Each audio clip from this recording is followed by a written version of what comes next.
Okay, so it all started in 2010 where the CSP met with the NGB local officer. The CSP had a Get Back Into programme which was funded out of the rural, out of the theme round rural and urban. As you can see, we put on a Get Back Into session, had eight weekly sessions, or 8 sessions weekly, sorry. It was very simple, it wasn't too difficult, it was sort of classic sports development. We put on the session in a park, so it's free of charge.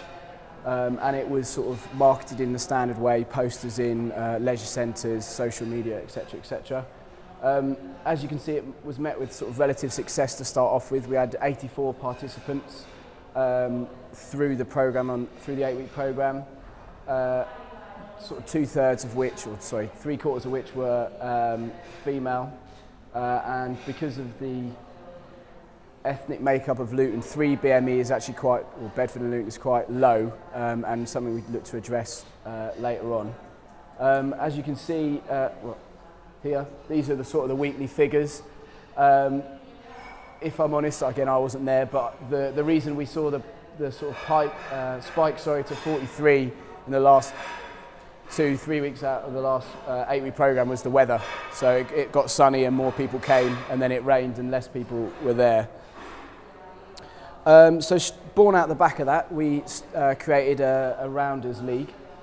It was advertised to the set people or participants that attended the Get Back Into sessions. We also have a circular that goes round the whole of the Get Back Into programme, so you can see there's around about 5,000 people.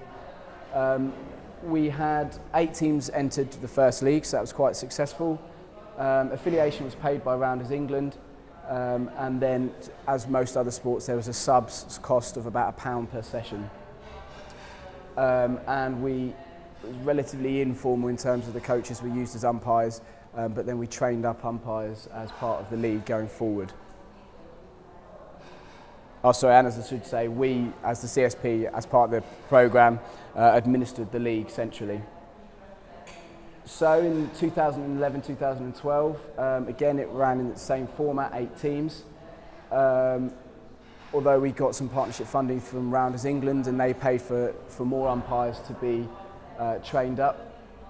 In 2012, we tried to make it more sort of self-sustaining, so the league ran itself rather than we run it centrally, because we didn't have the funding to do that, and if it was going to become sustainable, that's something the league would have to do.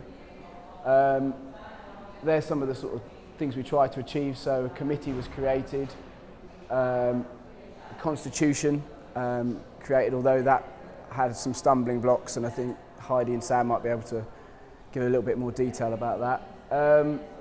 We opened up the league to more days and more venues, and we introduced a cup competition. In 2013, we're looking to do similar format again, where the leagues will sort of fund themselves and manage themselves. We've had 12 teams entered so far in the league. The teams that enter have to pay an upfront cost, and then depending on how the team manages it, it'll either be the players pay subs every game, or someone within the team will have paid the upfront cost and then pay that person who paid the upfront cost back.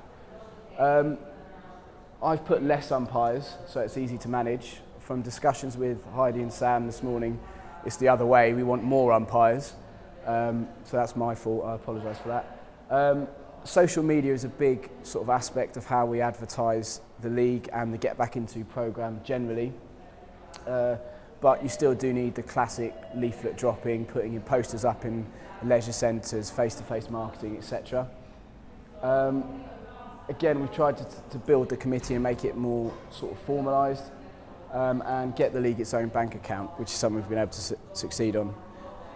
So, successes we've had so far: Rounders England have paid for qualified umpires. We've had a couple of activators paid for by Rounders England. We were lucky that we had 4 to 5 Rounders kits given to us by Rounders England. We also had some left over from Sport Unlimited funding that was used sort of 3 years prior.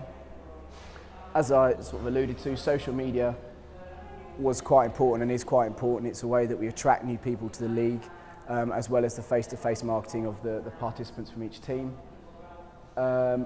and get back into sessions which have continued to run alongside these leagues have also sort of been a route to market for the people to play in the league. And as a little aside, I've put three, is it three or is it less than three? 3 players have been selected for the England Rounders team, plus one of the daughters, which is quite a nice sort of case study in itself. Lessons learned that probably you want to take away is people didn't really want to play indoors. Older participants seem to prefer indoors to outdoors. Again, that might be a relatively contentious issue. Again, there was difficulty in setting up a committee we've put with the demographic of players. What that boils down to is it was normally sort of young women who wanted to play, and they were very busy, young mums, etc. So they didn't want to commit fully, although there obviously are a few players within the teams that have taken on that role. I think there's been some difficulties with Rounders England in terms of setting up affiliation fees for individuals and teams, but you know, you can probably direct those to Jude rather than me. Yeah, something we found is when we first put it on, the cost of facility was free because we were doing it in a park. Now, obviously with the financial constraints of local authorities, they're looking to charge for the space in a park.